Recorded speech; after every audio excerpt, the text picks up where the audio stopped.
తమిళనాడు రాజకీయం విచిత్రమైనటువంటి మలుపు తిరిగింది. ఒక మంచి మలుపు కూడా. సాధారణంగా ఈ ఫిరాయింపుల ప్రోత్సాహం అన్నటువంటిది విజయ్‌కి రాకుండా చూసుకునే ప్రయత్నం చేస్తున్నాడు. ఒక బాధ్యతాయుతమైన పని చేస్తున్నాడు. ఒక కేసీఆర్ చేసిన తప్పు చేయట్లేదు తను.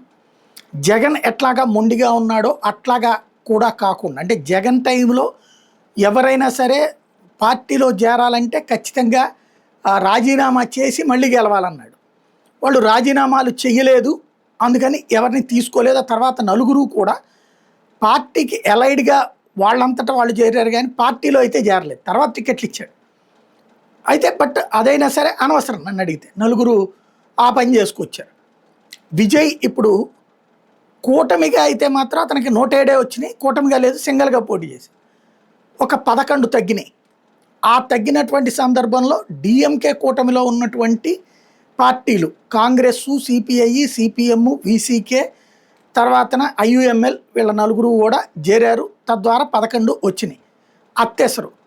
ఇదే సందర్భంలో ఏఐఏడిఎంకే చీలిపోయి 25 మంది మద్దతు ప్రకటించారు మొన్న. వాళ్ళు మద్దతు ప్రకటించకపోయినా డిఎంకే బాయ్కాట్ చేసింది కాబట్టి విజయ్కే విజయం. కానీ భవిష్యత్తులో మళ్ళీ వీళ్ళ బ్లాక్మెయిలింగ్లు, వీళ్ళ బెదిరింపులు లేకుండా వాళ్ళు వచ్చి జాయిన్ అయితే బెటర్.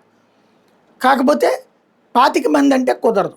ఉన్నటువంటి 45 మందిలో 2/3 అంటే దాదాపుగా 30 మంది వస్తే కుదురుతుంది. 36 మంది దాకా 36 మంది దాకా రావాల్సి ఉంది. అయితే అట్లా రావట్లేదు. 22 మంది అటున్నారు, 25 మంది ఇటు ఉన్నటువంటి సందర్భం.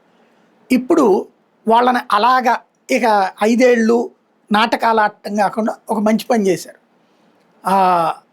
అదర్వా ఎవరైతే వాళ్ళకి సంబంధించినటువంటి మంత్రి, ఇప్పుడు ఓ రకంగా విజయ్కి కేవీపీ టైప్ అనమాట. అంటే రాజశేఖర రెడ్డి కేవీపీ అట్లాగా విజయ్కి అట్లాగా అతను ఆ మంత్రి దగ్గర కూర్చుని ఇవాళ ఏఐఏడిఎంకేకి సంబంధించిన మంత్రులు ముగ్గురు ఎమ్మెల్యేలు ఏఐఏడిఎంకేకి ఇటు ప్రభుత్వానికి అంటే ఇటు ఎమ్మెల్యే పదవికి రాజీనామా చేశారు ముగ్గురు.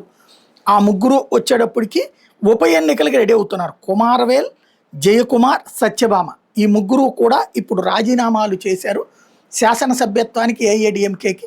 వాళ్ళు టీవీకేలోకి చేరి రేపు పొద్దున ఉప ఎన్నికలు ఫేస్ చేసుకుని గెలిచి ఈ పార్టీకి యాడవాలి అన్నటువంటి మిగతా 22 మందిని కూడా అదే పని చేయిస్తారనుకుంటా.